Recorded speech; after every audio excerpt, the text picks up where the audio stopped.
అల్లుడు గారు ఇంకా లేచినట్లేరే. తలస్నానం చేస్తారేమో అని తొందరపడి వేడి నీళ్ళు పెట్టేశాను. అల్లుడు గారు లేచేసరికి చల్లారిపోతాయేమో. అమ్మ సీత, అల్లుడు గారి స్నానం కోసం వేడి నీళ్ళు పెట్టానమ్మా. నాన్నా, ఇంత పొద్దున్నే వేడి నీళ్ళు పెట్టావెందుకు? ఎందుకేంటమ్మా? అల్లుడు గారికి నలుగు పెట్టి తలకపోయొద్దు. నాన్నా, ఏమంటున్నావు? అవునమ్మా, ఇది మొదటిసారి ఇంటికొచ్చిన అల్లుడికి చేసే మర్యాద, చేయాల్సిన పద్ధతి కూడా. నాన్నా, ఇలాంటివన్నీ ఆయనకి ఇష్టం ఉంటాయో లేదో. నువ్వు వదిలేయమ్మా, అల్లుడు గారికి నేను సర్ది చెప్పుకుంటాను, ఆయన అర్థం చేసుకుంటారు. నేను నచ్చ చెప్తాను కదా. అదిగో మాటల్లోనే వచ్చేశారు. రండి అల్లుడు గారు. మావయ్య గారు, ఏంటి హడావిడి? ఏం లేదు బాబు, ఇవాళ తమరికి అభ్యంగర స్నానం చేయిద్దామని ఆశపడ్డాను అంతే. ఏం స్నానం? అదే బాబు, తలంటు స్నానం. మీరు త్వరగా వచ్చేస్తే నేను స్నానం చేయించడానికి సిద్ధంగా ఉన్నాను. అయ్యో మావయ్య గారు, మీరు స్నానం చేయించడం ఏంటి? తప్పు బాబు, అలా అనకూడదు. ఇది మామగారు అల్లుడికి చేయాల్సిన మర్యాద. మా ఊళ్ళో ఇదే ఆచారం, పద్ధతి కూడా. నాన్నా, ఆయనకి ఇలాంటివన్నీ అలవాటు ఉండవు కదా, బలవంతం చేయకండి నాన్నా. అబ్బా నువ్వు ఊరుకోమ్మా.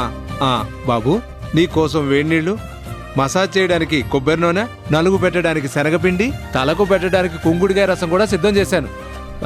మరి అవన్నీ ఎక్కడ మావయ్య గారు? అదుగో బాబు, ఆరు బయట.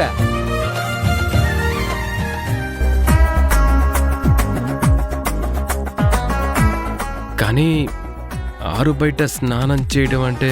బాబు, తమరేమి మొహమాట పడకండి. ఇన్నాళ్ళు మీరు బాత్రూంలో 5 నిమిషాలు అలా 4 చెంబులు నీళ్లు పోసుకొని స్నానం చేసి ఉంటారు.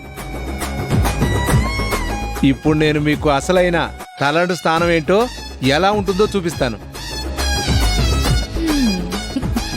ఒళ్ళంతా నూనె రాసి మసాజ్ చేసి నా చేత్తో తాళం వేస్తూ తలంటు స్నానం చేయించానంటే అబ్బా, గాల్లో తేలిపోయినట్టు ఉంటుంది. నా మాట నమ్మండి.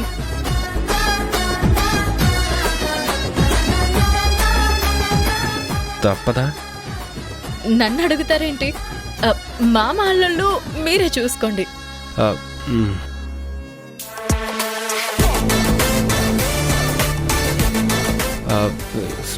అంటే బాబు, ఇది మీ పేద మామగారు చేసుకునే సేవ అనుకో.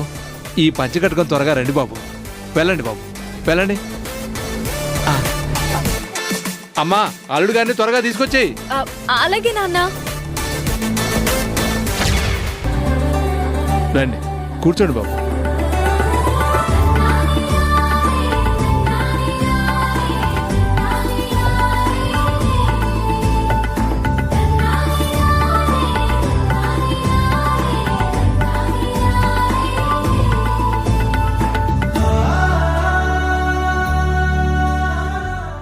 బాబు, తలంటు స్నానం అంటే చేయించుకునే వాళ్ళకి మాలిషు, చేసే వాళ్ళకి కసరత్తు అన్నమాట. మీరే చూస్తారుగా.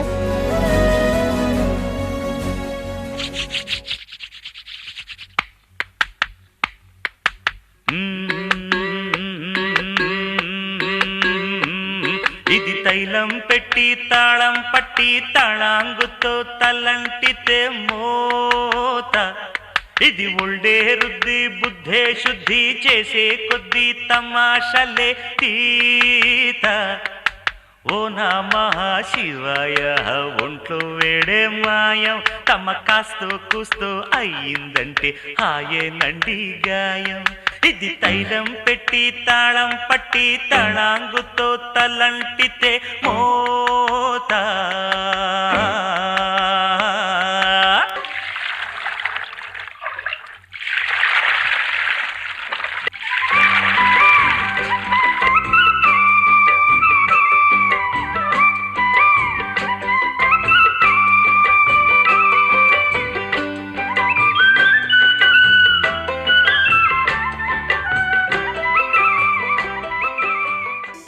అమ్మా సీత, ఆ టవల్ అందుకో.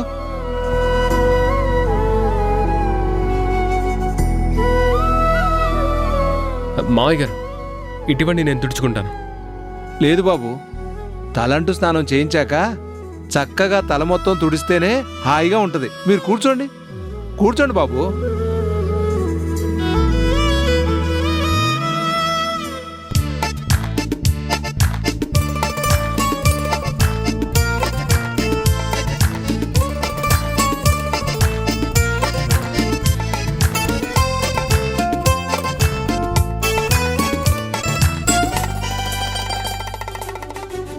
మావయ్య గారు ఏదో బాత్రూంలో షవర్ కింద నిలబడి హెడ్ బాత్ అని చేయడం తప్ప ఇలాంటి స్నానాన్ని నేనెప్పుడూ చేయలేదు.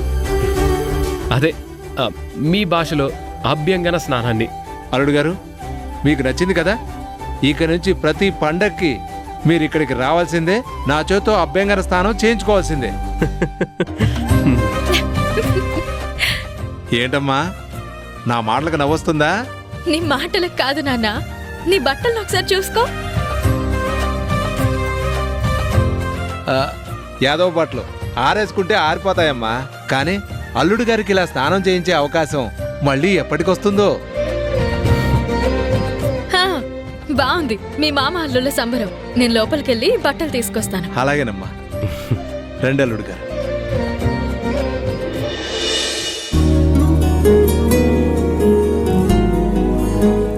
ఆయన మహారాజులాగా కోట లాంటి ఆ ఇంట్లో పెరిగారు.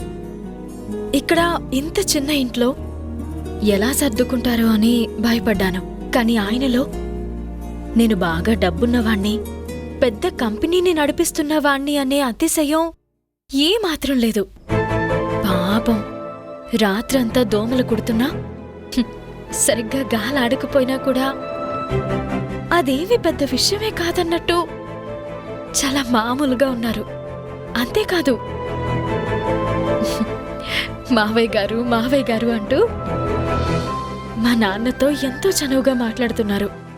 నాన్న కూడా అల్లుడు గారు అంటూ తనకి తలంటు స్నానం చేయిస్తానంటే సంతోషంగా ఒప్పుకున్నారు.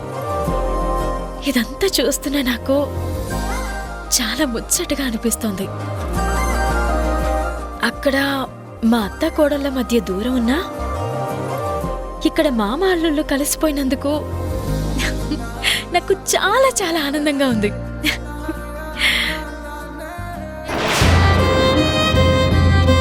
అయ్యో, ఈయనగారు పర్స్ ఇక్కడే మర్చిపోయినట్టున్నారు. మళ్ళీ ఎక్కడ పెట్టానా అని వెతుక్కుంటూ ఉంటారేమో. తీసుకెళ్ళి ఇచ్చేస్తాను.